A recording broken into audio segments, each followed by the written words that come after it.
Ecclesiastes chapter 1. The words of the teacher, son of David, king in Jerusalem. Meaningless, meaningless, says the teacher, utterly meaningless. Everything is meaningless. What does man gain from all his labor at which he toils under the sun? Generations come and generations go, but the earth remains forever. The sun rises and the sun sets and hurries back to where it rises. The wind blows to the south and turns to the north. Round and round it goes, ever returning on its course.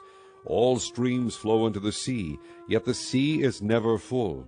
To the place the streams come from, there they return again. All things are wearisome, more than one can say. The eye never has enough of seeing, nor the ear its fill of hearing. What has been will be again.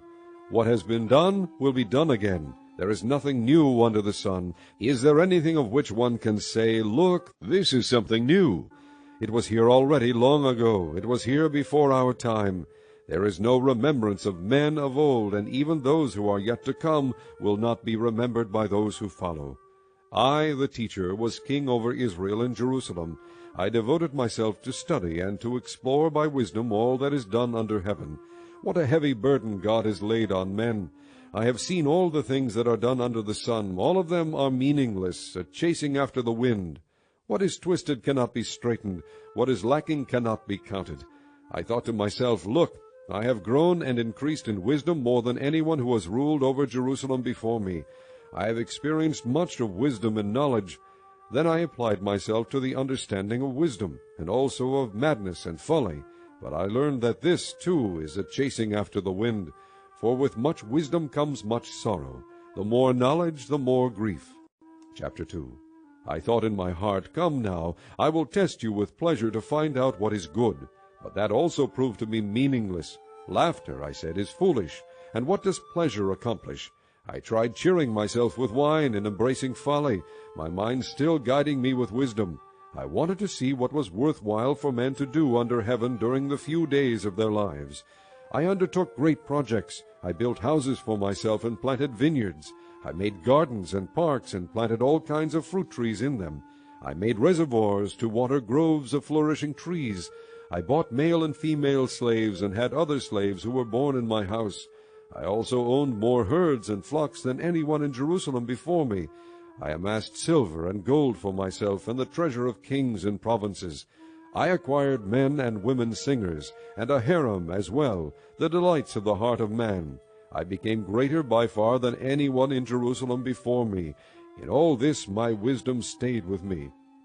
I denied myself nothing my eyes desired. I refused my heart no pleasure. My heart took delight in all my work, and this was the reward for all my labor. Yet when I surveyed all that my hands had done and what I had toiled to achieve, everything was meaningless, a chasing after the wind. Nothing was gained under the sun. Then I turned my thoughts to consider wisdom, and also madness and folly. What more can the king's successor do than what has already been done? I saw that wisdom is better than folly, just as light is better than darkness. The wise man has eyes in his head, while the fool walks in the darkness. But I came to realize that the same fate overtakes them both. Then I thought in my heart, "The fate of the fool will overtake me also. What then do I gain by being wise?" I said in my heart, "This too is meaningless. For the wise man, like the fool, will not be long remembered. In days to come both will be forgotten. Like the fool, the wise man too must die." So I hated life, because the work that is done under the sun was grievous to me. All of it is meaningless, a chasing after the wind. I hated all the things I had toiled for under the sun, because I must leave them to the one who comes after me. And who knows whether he will be a wise man or a fool? Yet he will have control over all the work into which I have poured my effort and skill under the sun. This too is meaningless. So my heart began to despair over all my toilsome labor under the sun. For a man may do his work with wisdom, knowledge, and skill, and then he must leave all he owns to someone who has not worked for it. This too is meaningless and a great misfortune. What does a man get for all the toil and anxious striving with which he labors under the sun? All his days his work is pain and grief. Even at night his mind does not rest. This too is meaningless. A man can do nothing better than to eat and drink and find satisfaction in his work. This too I see is from the hand of God, for without him who can eat or find enjoyment? To the man who pleases him God gives wisdom, knowledge, and happiness, but to the sinner he gives the task of gathering and storing up wealth, to hand it over to the one who pleases God. This too is meaningless, a chasing after the wind. Chapter 3. There is a time for everything, and a season for every activity under heaven, a time to be born and a time to die, a time to plant and a time to uproot, a time to kill and a time to heal, a time to tear down and a time to build, a time to weep and a time to laugh, a time to mourn and a time to dance, a time to scatter stones and a time to gather them, a time to embrace and a time to refrain, a time to search and a time to give up, a time to keep and a time to throw away, a time to tear and a time to mend, a time to be silent and a time to speak, a time to love and a time to hate, a time for war and a time for peace. What does the worker gain from his toil? I have seen the burden God has laid on men. He has made everything beautiful in its time. He has also set eternity in the hearts of men, yet they cannot fathom what God has done from beginning to end. I know that there is nothing better for men than to be happy and do good while they live, that everyone may eat and drink and find satisfaction in all his toil. This is the gift of God. I know that everything God does will endure forever. Nothing can be added to it and nothing taken from it. God does it so that men will revere him. Whatever is has already been, and what will be has been before, and God will call the past to account. And I saw something else under the sun. In the place of judgment wickedness was there. In the place of justice wickedness was there. I thought in my heart, God will bring to judgment both the righteous and the wicked, for there will be a time for every activity, a time for every deed. I also thought, as for men, God tests them so that they may see that they are like the animals. Man's fate is like that of the animals. The same fate awaits them both. As one dies, so dies the other. All have the same breath. Man has no advantage over the animal. Everything is meaningless. All go to the same place. All come from dust, and to dust all return. Who knows if the spirit of man rises upward, and if the spirit of the animal goes down into the earth? So I saw that there is nothing better for a man than to enjoy his work, because that is his lot. For who can bring him to see what will happen after him? Chapter 4. Again I looked and saw all the oppression that was taking place under the sun. I saw the tears of the oppressed, and they have no comforter. Power was on the side of their oppressors, and they have no comforter. And I declared that the dead who had already died are happier than the living who are still alive. But better than both is he who has not yet been, who has not seen the evil that is done under the sun. And I saw that all labor and all achievement spring from man's envy of his neighbor. This too is meaningless, a chasing after the wind. The fool folds his hands and ruins himself.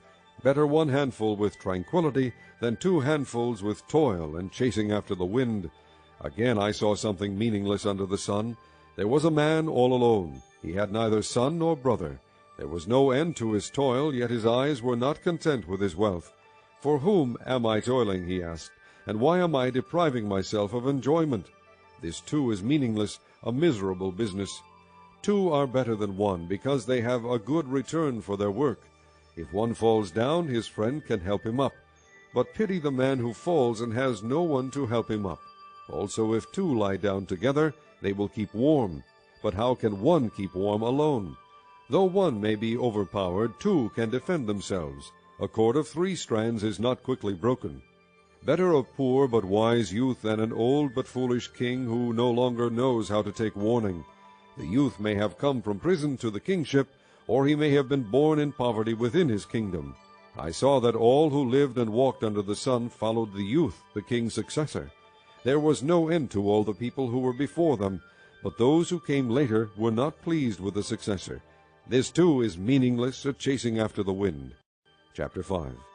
Guard your steps when you go to the house of God. Go near to listen rather than to offer the sacrifice of fools who do not know that they do wrong. Do not be quick with your mouth. Do not be hasty in your heart to utter anything before God. God is in heaven, and you are on earth. So let your words be few. As a dream comes when there are many cares, so the speech of a fool when there are many words. When you make a vow to God, do not delay in fulfilling it. He has no pleasure in fools. Fulfill your vow. It is better not to vow than to make a vow and not fulfill it. Do not let your mouth lead you into sin, and do not protest to the temple messenger, "My vow was a mistake." Why should God be angry at what you say, and destroy the work of your hands? Much dreaming and many words are meaningless. Therefore stand in awe of God. If you see the poor oppressed in a district, and justice and rights denied, do not be surprised at such things, for one official is eyed by a higher one, and over them both are others higher still. The increase from the land is taken by all. The king himself profits from the fields. Whoever loves money never has money enough. Whoever loves wealth is never satisfied with his income. This too is meaningless. As goods increase, so do those who consume them. And what benefit are they to the owner except to feast his eyes on them? The sleep of a laborer is sweet, whether he eats little or much, but the abundance of a rich man permits him no sleep. I have seen a grievous evil under the sun, wealth hoarded to the harm of its owner, or wealth lost through some misfortune, so that when he has a son there is nothing left for him. Naked a man comes from his mother's womb, and as he comes so he departs. He takes nothing from his labor that he can carry in his hand. This too is a grievous evil.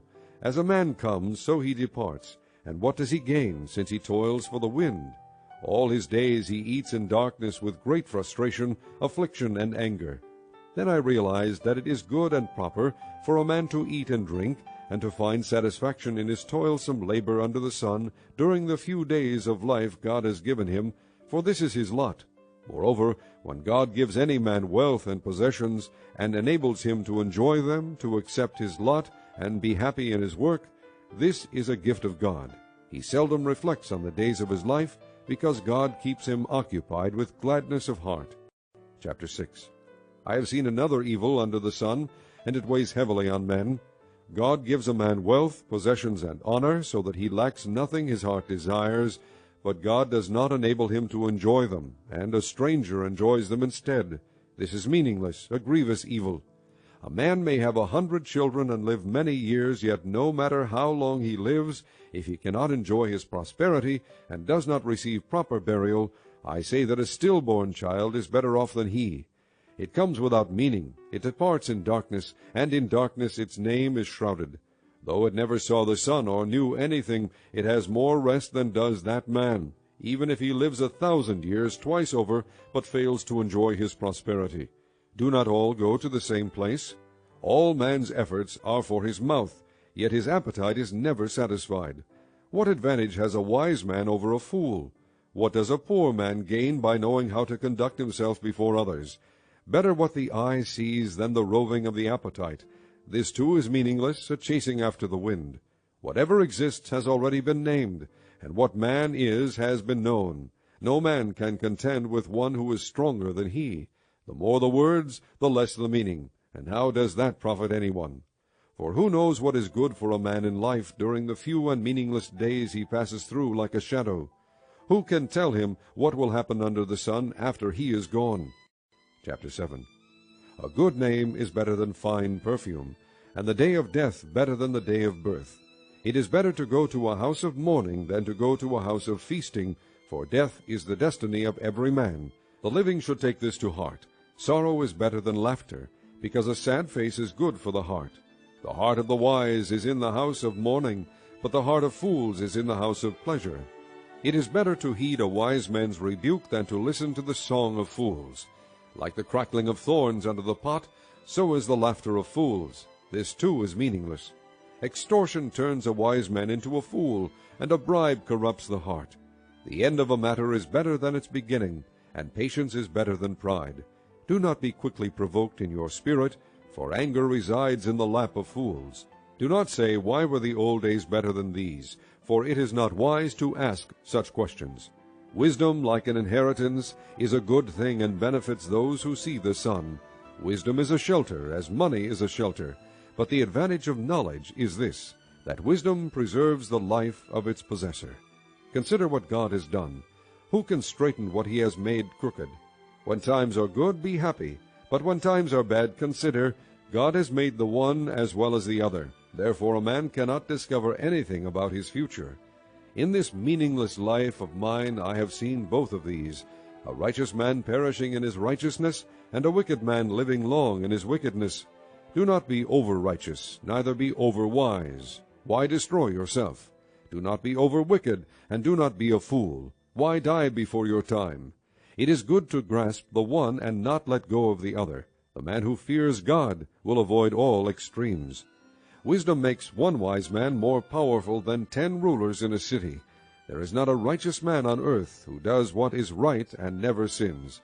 Do not pay attention to every word people say, or you may hear your servant cursing you, for you know in your heart that many times you yourself have cursed others. All this I tested by wisdom, and I said, I am determined to be wise, but this was beyond me. Whatever wisdom may be, it is far off and most profound. Who can discover it? So I turned my mind to understand, to investigate, and to search out wisdom and the scheme of things, and to understand the stupidity of wickedness and the madness of folly. I find more bitter than death the woman who is a snare, whose heart is a trap, and whose hands are chains. The man who pleases God will escape her, but the sinner she will ensnare. Look, says the teacher, this is what I have discovered.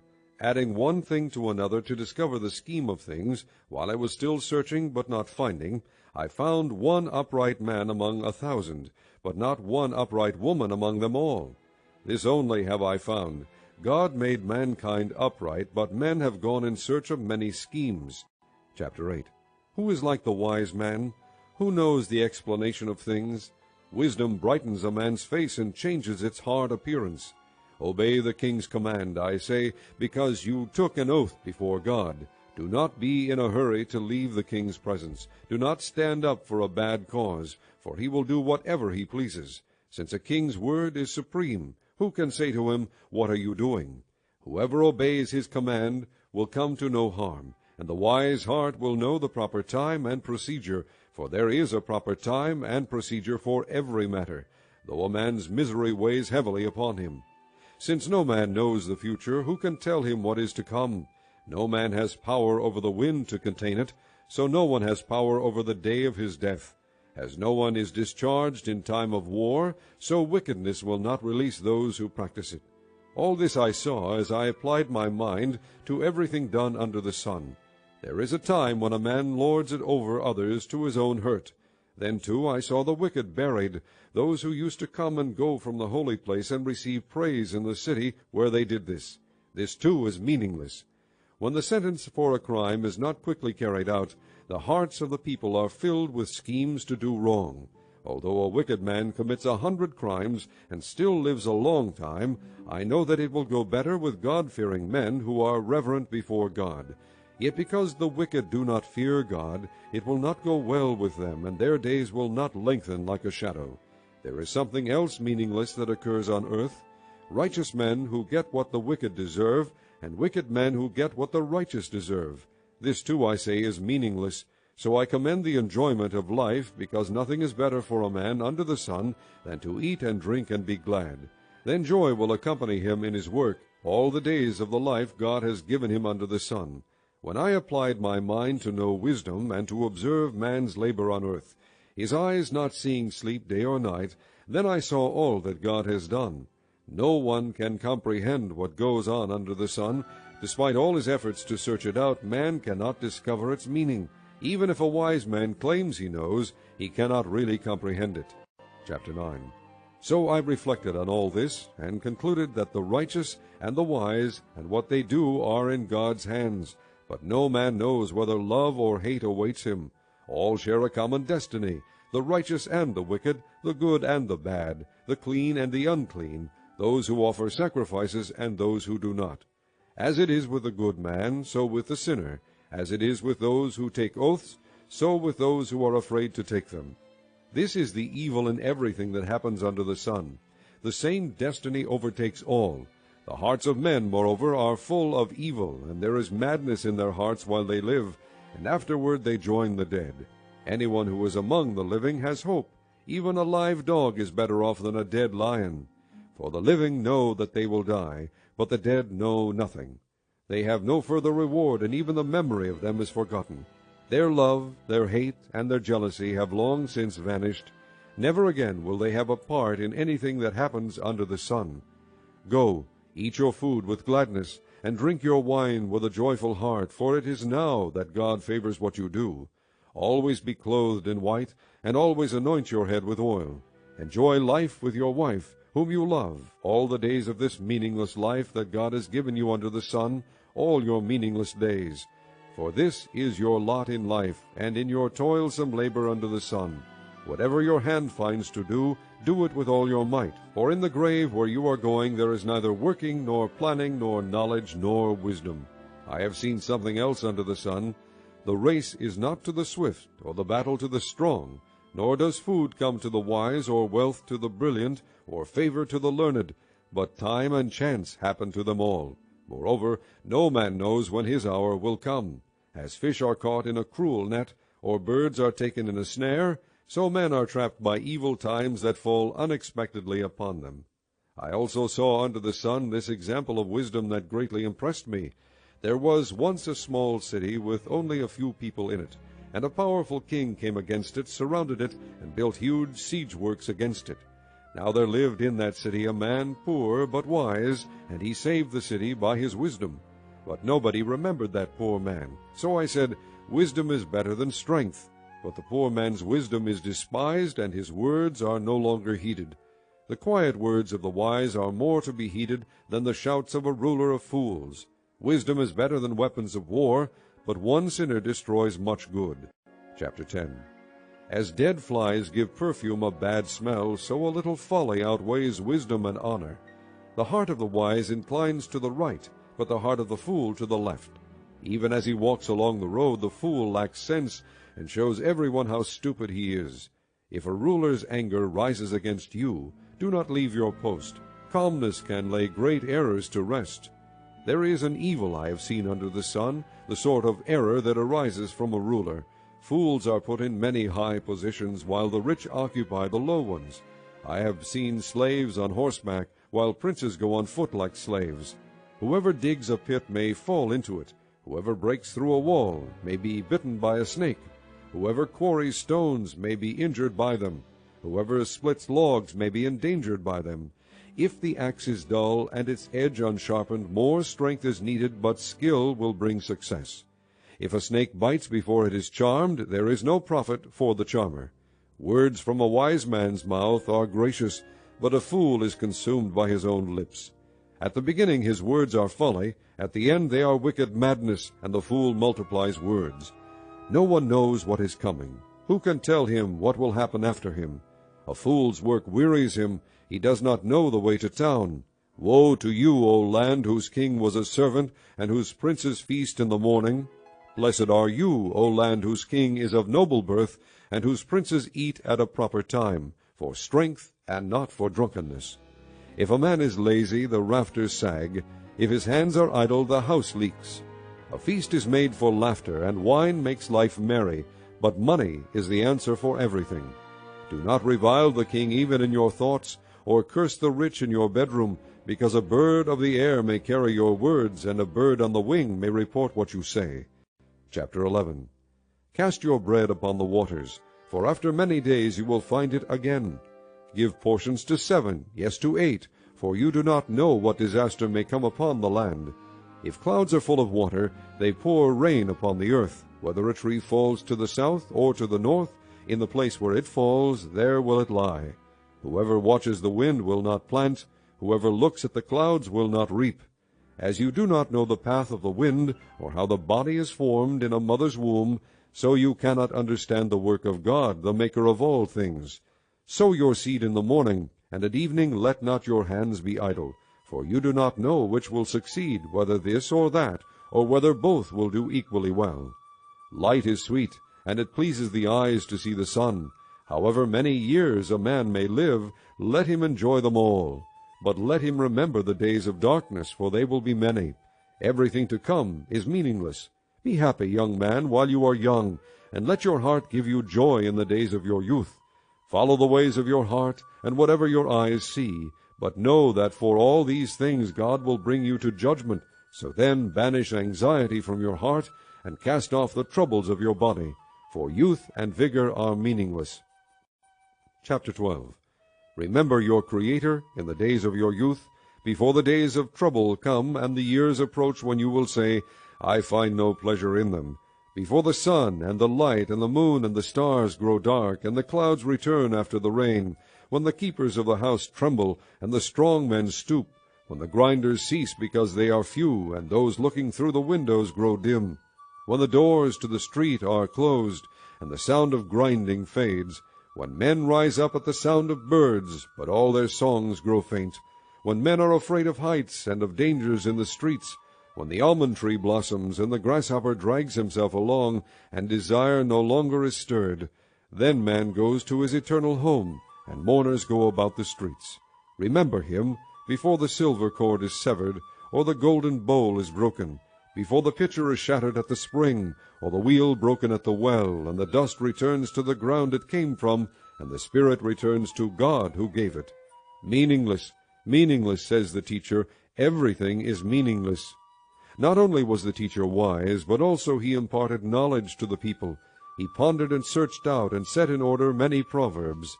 The teacher searched to find just the right words, and what he wrote was upright and true.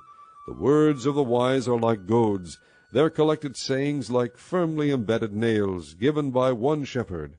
Be warned, my son, of anything in addition to them. Of making many books there is no end, and much study wearies the body. Now all has been heard. Here is the conclusion of the matter. Fear God, and keep his commandments, for this is the whole duty of man. For God will bring every deed into judgment, including every hidden thing, whether it is good or evil.